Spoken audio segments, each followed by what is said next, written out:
Depuis très longtemps, on a évoqué le besoin d'avoir des véhicules d'actualité pour pouvoir travailler dans de bonnes conditions pour nos apprentis.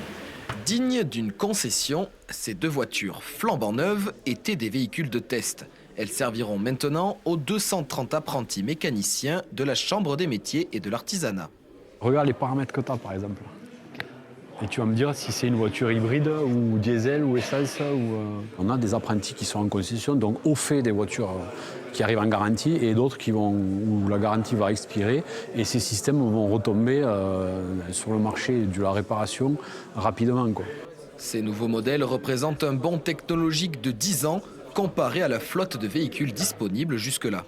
En fait, c'est un don qui est juste vital pour notre CFA et c'est pour ça on va s'inspirer de ce qui s'est passé là avec le groupe Stellantis pour le développer parce qu'aujourd'hui, on forme à plus de 30 métiers sur 4 pôles différents. C'est Didier Bastide qui est à l'origine de ce don. Peut-être mets-le sur ta caisse. C'est bien qu'elle soit rangée. Dans son garage de Calmont, ses apprentis apprécient le geste.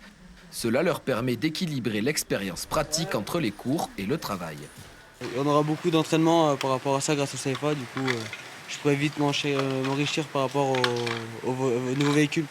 Il faut s'habituer, on a des outils de diagnostic qui arrivent de jour en jour. Il faut apprendre sur le tas, mais tout s'apprend. Avec un peu de motivation, on y arrive.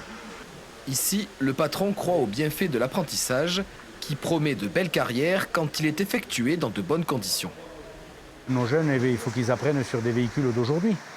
La technologie va tellement vite, les véhicules évoluent à une vitesse grand V, donc il fallait trouver des véhicules modernes qui correspondent à ce que l'on rentre régulièrement dans nos ateliers. Un enjeu de taille pour l'avenir, plusieurs centaines de mécaniciens manquent au poste en Aveyron.